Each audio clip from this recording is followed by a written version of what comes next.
Welcome to Raise the Line with Osmosis.org, seeking solutions with leading experts on how to increase healthcare capacity so people can get the care they need during the COVID-19 crisis and beyond.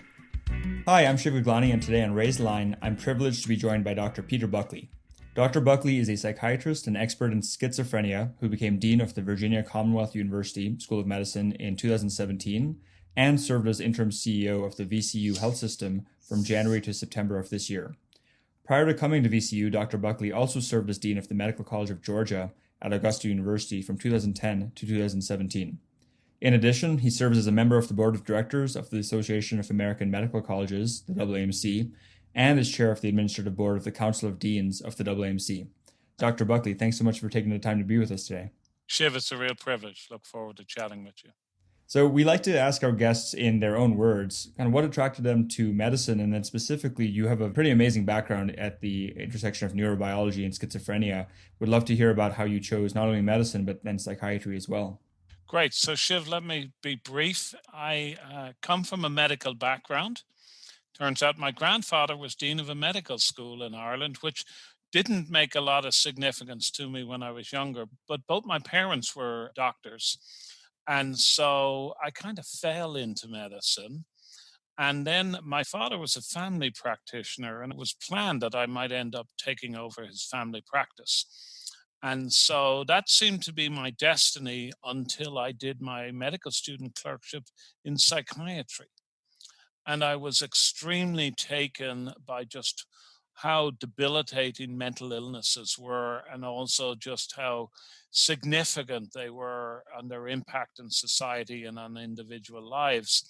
And I was particularly drawn to the issue of schizophrenia for both those reasons, but also because the science of schizophrenia was just captivating to me as a medical student.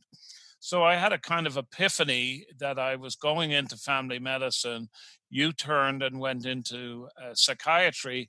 And I have to tell you, it's maybe a little embarrassing, but for my Christmas present, my mother gave me a textbook on psychiatry and a book on the psychopathology of mental illness for Christmas. And I lapped it up. And I really, ever since then, I had my focus on schizophrenia and was fortunate to be able to pursue that. And then was extremely fortunate to be able to go from Ireland at the end of my training, having had a schizophrenia fellowship, to go to Case Western Reserve University. Within 3 months of me getting there, one of our patients was on the front page of Time magazine, and there was a 6-page article about mental health, schizophrenia in our program. So I was just captivated by the decision and by the focus on schizophrenia. So that's kind of in a nutshell the journey, and I feel very fortunate to have had those opportunities. Still disappointed that we're not where we should be in both the ability to understand the biology and to treat schizophrenia, however. Well, it's a fascinating condition, obviously quite debilitating. Before I went to med school at Johns Hopkins, I read this book called Crazy Like Us by Ethan Waters, who his wife, I'm sure you know, is a psychiatrist at UCSF, Rebecca Waters. And it was about how the cultures we're raised in will influence how these psychiatric conditions, whether it's anorexia or schizophrenia, will manifest, and how outcomes could be even better in some places that have less biomedical frameworks, like Tanzania. Apparently people with schizophrenia do better. So when I saw that in your bio, I was pretty excited and interested to hear your take on how psychiatry has evolved and how much more important mental health is now because of COVID. Oh, that's a fantastic question. The CDC did a evaluation of thousands of people in early June, and they found that 41% of people had either a negative mental health or a behavioral symptom, and about 30% had anxiety or depression or trauma, and about 10% of the population were suicidal.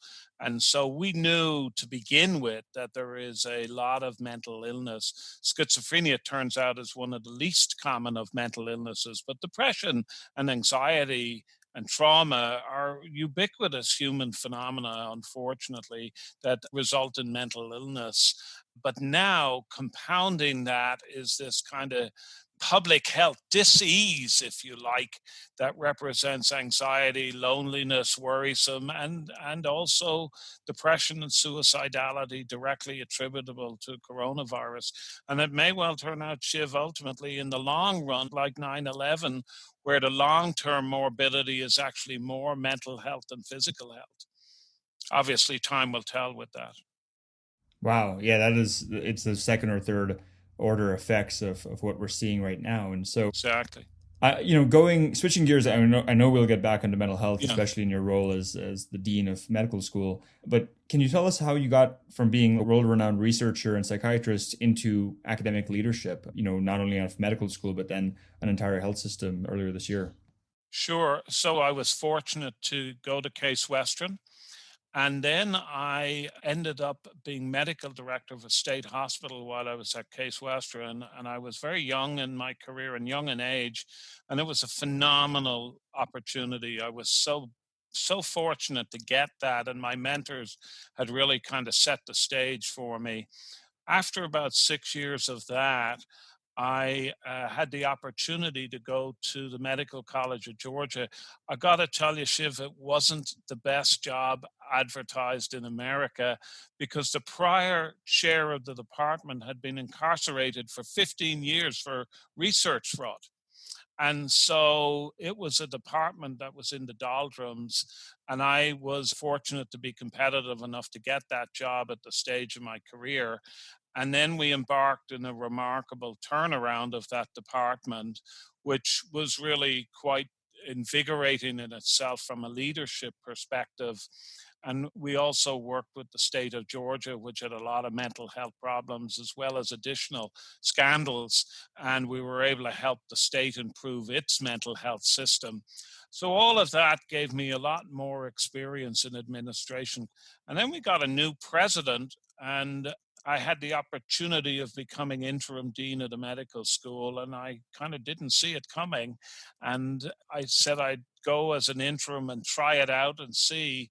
And I was fortunate to be appointed permanent. So that's how I came into that role. There was one positive wrinkle to it as a slight deviation. A couple of years before that, I had a job in addition to being chair of psychiatry as associate and then senior associate dean for leadership development. I basically ran executive searches, which turned out to be a fantastic experience. But as part of that, I got nominated and was fortunate to be accepted into a Council of Deans Fellowship at the Association for American Medical Colleges, which you mentioned at the onset. And that was a kind of boot camp for trying out whether you'd like to be a dean or not. And that was another very formative experience. So, for people that are listening in, I always think about careers as some mixture of careful career planning and then leaving tremendous amount of space for serendipity, because you never know. Here I am in Richmond, Virginia, and I'm originally from Dublin, Ireland. Who knew? Yeah, I love that. I mean, we have a term I really like is engineered serendipity, which is you're obviously in Virginia and up the road from where you are in Charlottesville. Thomas Jefferson famously wrote, "I'm a firm believer in luck, and I find that the harder I work, the more of it I have." And so I imagine that some of the serendipity Very you're seeing interesting. is just the great work you've been doing. So we've had several deans of medical schools: Mark Schweitzer at Wayne State, Mark Schuster at Kaiser Permanente, George Daly at Harvard Med, appear on Raise Line podcast. And one of the questions we like to ask all of them is how they see COVID, like what immediate changes do you have to make as a dean of the medical school due to COVID? And what are some of the longer lasting changes you think will stay, both for medical education as well as for healthcare as a whole as a result of this pandemic? Yeah, fantastic question. We're very much struck with our responsibility to train the professionals that we had going through our medical school. And so none of us had the opportunity to simply take a year out or take months out. And so we had to pivot, like the other colleagues that you mentioned in their schools. We had to pivot to online training to make sure that we kept the trajectory of training going. I think that's been mixed. But I do think there are elements of online training that we will keep that are here to stay in medicine. I'll give you a fantastic example. So, of course, we're like any other medical school. We do our admissions process and we look and interview people. Of course, this year we couldn't interview them in person. So we had to interview them, virtual interviews. Well, when we got that far and when we had, let's say, about 2/3 of the class created, we actually had a Zoom meeting with all the people that had decided to come to our school and a lot of them that hadn't quite decided. And we were able to do one more sell of our school and its worth to those that were already sold, as well as those that were making up their mind. I'm thinking, like, we must do this every year. This is a good thing to do. It was born out of that crisis in the management of admissions, but in fact, this is a good practice. We need to continue that. So I think we're going to see some of those throughout the curriculum. We've clearly implemented changes in the curriculum already. Obviously, crisis management, population health, health disparities. How could we not inculcate them more into our medical student training given the year that we've had? Because these are not one-off events. We've just been made so clear that these are so formative and important. So there's an example. Pre-COVID, we were seeing about 80 people a week by telemedicine.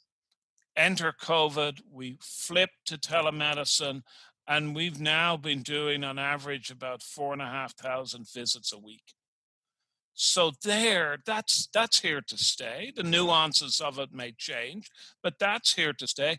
That means as we train our medical students and our residents, it's no longer something that is like boutique or good to have. That's a must have. It's the equivalent of what was the stethoscope and might now be the ultrasound, but it's something that has to be part of our training.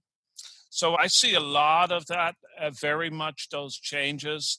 And then also, I think our profile of large classes to small classes, medical school was shifting already from the kind of 200, 300 classroom format to more interactive individual learning. I think that's going to accelerate that further. And then the other issue, of course, is the whole transition from medical school training to residency. That's been disrupted mightily this year. We don't know how the story isn't told yet, but there'll be changes out of that for sure that will impact probably fourth year and through the first year of residency. So I think we'll, as a community, end up implementing some of these changes, cataloging as a community some of the others, and it will really make, when you look 3 to 5 years out, I think medical school training is going to be very different as a result of this pandemic. And I'm optimistic that it'll be better, not worse. Yeah, no, that's great. It's been a forcing function, obviously, as you mentioned, Exactly. with telehealth is one example. Another area that I know is of deep interest. We had Michael Gustavsson, who's the president of UMass Memorial Medical Center, on the podcast a couple of weeks ago, and he was the one who also told us about the double order of magnitude increase in telehealth. He also talked about how UMass, in the midst of the pandemic, half of their fourth year medical students graduated early and became interns or super interns. I'm curious what the VCU experience was, as well as what you think about the idea of scope of practice changes, not only from maybe the nurses being able to do more of what the primary care docs were doing and, et cetera, but also I imagine a lot of your students stay in Virginia, but those who leave, interstate compacts and any of that, if you could comment on some of those changes. Sure. The issued scope of practice, telemedicine's an obvious area where you redefine that. And a lot of how we're beginning to try to figure this out is sometimes people will have a telemedicine visit with a APP or a nurse first, and then with the physician, and then follow up with a physician or with a nurse. And so it allows a much greater flexibility. I think we're going to see more of that. I also think we're going to see more involvement of allied health professionals. As you know, with telemedicine itself, it begs the question of what is the difference between practicing in Richmond to Charlotte versus Richmond to Malibu. So those interstate compacts will make a big difference. Shiv, I'm very reminded as a doctor who's come from another country that this is still very much the United States of America. So it's highly regulated within each state. And that's obviously to protect the public and to ensure accountability and regulation. But some of these disruptions kind of beg the question as to why something, if it's a standard of care in one state, why is it not right in the next state? And I think we're going to see more of that. There was a first part of your question that I'd like to return to. You had asked that was different from this issue of scope of practice. Yeah, I was just asking about, some schools, a lot of schools actually graduated Oh, the many of fourth their year. fourth years earlier. Yeah. Yeah, exactly. Thank you. So we were again doing this like other schools. So we have a third year into residency program that we've been doing as a pilot for about the last 2 years. And it's gone very well. Again, I could see that because, as you correctly said, people graduated early. They put on their full white coat rather than the mini coat, and they went to work to battle against the pandemic. And so that's kind of pushed that issue further forward. We're on the process to look at that further. We've been doing it systematically. I think we'll just have to wait to see how that plays out. But I would not be surprised if that chips away at that fourth year, which is different as to how valuable it is across all health systems. And some medical schools are further along in terms of that, and so it seems like it is something that might make its way. The other thing to point to that, Shiv, is again, a lot of what the fourth year was people going on electives to other institutions and also spending time interviewing and getting on planes to go to other institutions. Well, we're not doing any of that these days. So a lot of potential for change, and it's not all bad. Yeah, I agree. I mean, we've seen that across remote work and most companies. Osmosis, we've been in a distributed work environment from the start, but a lot of our colleagues who Yes. weren't are seeing, it's actually really nice to not have to commute and save that money. And I think it levels the playing field because I know people applying to medical school or applying to residency often have to choose how many places they Yes. apply to or interviews they take because it's expensive to fly around. I remember when I was applying to med school. However, the reason I said earlier that, we still don't know how to play out, you're so right. There's less expense on the student, but there's also less reason for them not to apply to 70 odd places, which is 70 more applications that the particular program director has to evaluate and then do that through a Zoom. So it's going to be very interesting to see how this year plays out. You're very active at the AAMC I mentioned, and there's two topics wearing that hat that I'd love to get your thoughts on. The first is, the Wall Street Journal reported that there's been a 20% increase in applications to medical school, which maybe is driven by the fact, like the stories of the pre-meds they interviewed where COVID has made them even more excited about being able to be in this much needed healthcare heroic position. So I'd love to hear your take on more enrollments in med school. There's still going to be shortages. There's still a GME shortage. So even Yes. if we increase the number of med student seats, like, can we actually increase the number of physicians out there? And then the second is student debt, which obviously has played a big role. And, AAMC has continued to show the median student debt has increased year over year and now is over $200,000. And hopefully my hope is that a society will realize that we shouldn't be saddling our healthcare heroes with this much debt and figure out more sustainable ways to train clinicians. So any commentary you can provide on both those would be very Yeah, interesting. they're terrifically salient points.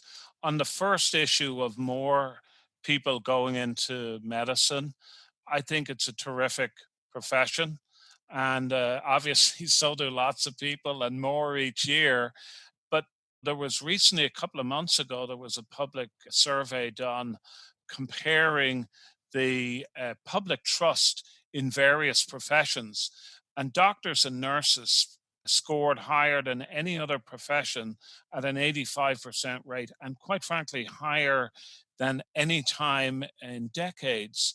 And so we're riding on an all-time high, as you said, the kind of healthcare heroes, the excitement of medicine, the ability to be altruistic and do good, the marriage of science and then healthcare, and then population health, our whole discussion around drugs to market for COVID and vaccines and the race and how science is informing that. That is all. Imagine if you were a younger person seeing that, how mesmerizing, how enticing that could be as a healthcare profession. So I think we're already seeing the rebound of that. I think we're going to continue. Obviously, from an industrial point of view, healthcare is a huge business. It's 17 point something, about 5% of the GDP. So it's always a area of growth, and there's job security. Physicians are fortunate to have job security. So it's a very wordy profession that I think this has all attracted additional interest to. Your comment about the debt is very correct, and it's a perplexing issue. I think I'm an optimistic, as you've already seen in this interview, but I think there's a silver lining here. I've been very impressed by the altruism shown to medical schools over the last number of years. When I was in the Medical College of Georgia, we had an alumnus that gave $10 million towards a new medical school building that we were very grateful of. And then in his bequest, we had a $66 million gift to scholarships for medical students and endowed chairs. And we've seen some of these enormous so-called transformative gifts at other medical schools. And they're not all by alumni, they're also by business people. And so I think, Shiv, as you see the public perception of the value of health and the value of healthcare workers, we could see beyond alumni like the individual in Georgia, we could see wealthy people in the community really want to invest in medical school scholarships as an investment in the health of the nation. And I think that may provide an opportunity for us in the role as deans to extend our efforts in scholarships. We've been very grateful for some of the coronavirus donations that we've had by the community, but we're also looking to pivot back to our regular philanthropy. And one of that is the opportunity around scholarship and the opportunity to raise more money that can again feed that support and interest that you alluded to earlier. That's great. I'll echo that by just saying that we've had so we work with NYU and had the opportunity to get to know Ken Langone. Yes, and he and his colleagues have done a tremendous job of making that a debt-free class for a couple of years now. And then the second is Morehouse. So another guest we've had on the Raise Land podcast is Tom Frieden, who runs Bloomberg Philanthropies and was the head of the CDC before. And Bloomberg Philanthropies just donated, $100 million to HBCUs, including our collaborators at Morehouse, to drive diversity in medicine, which is a tremendous gift. So these are not one-offs. These represent a change in our field and in our society and a different viewpoint of the investment in scholarships. So we're hoping to work with that as well. I could imagine so. So I'm respectful of your time. And so I just had two last questions for you. The first is, you again have this career as a researcher, physician, academic leader, health system leader. Would love to hear the advice you would give to people right now considering careers in healthcare as a result of the pandemic or not. Sure. So as we were talking about, it was before this a great time to go into healthcare. It will remain a great time. I think we're going to see more transformation now over the next 5 years than we've seen over the last 10 years. And there are phenomenal career opportunities. You asked me about my own experience and how I got to where I got to from Dublin, Ireland. I also had the opportunity of going back to Ireland, but I chose to remain in America because of the healthcare and the professional opportunities. They are boundless. So I'm full of excitement for our own medical students and our residents for what's ahead of them. I think we have yet to see the greatest generation of doctors to come as a result of this experience, and the opportunities are phenomenal. Now, my last question is do you have anything else you'd like our audience of millions of current and future healthcare professionals to know about you, about VCU, about meeting the crisis of the COVID moment or beyond? This is a remarkable experience that we are going through and have gone through, and it's obviously not one that we would wish to have, but there is opportunity to learn, opportunity to grow, opportunity to make our health system better. I will tell you, Shiv, as a doctor that's been doing this for decades, I've never experienced a degree of public support and just high regard for healthcare professions. We're on an all-time high, and that's an opportunity for our colleagues to come in and to set their expectations for their careers. I think we will do very well over the long haul. We're stuck in the middle of a disappointing and a distressing pandemic, but it will have its day, and we will be left with the great American resilience that characterizes this country, and we will be left with a workforce that their own resilience has carried them through in their training and in their early years as doctors and as healthcare professions. So I believe that when the die is finally cast and everything is added up, I believe that we will emerge much stronger as a nation and as healthcare providers as a result of this pandemic. Well, I really appreciate the optimism and again, just you taking the time to speak with us today. I know you're extremely busy running a medical school and contributing to the health system, but Dr. Buckley, thanks for taking all the time and what you do to raise the line and improve our healthcare system's capacity. Thank you, Shiv, and I wish you all the best. Thank you. And with that, I'm Shiv Gulani. Thank you to our audience for checking out today's show, and remember to do your part to flatten the curve and raise the line, since we're all in this together.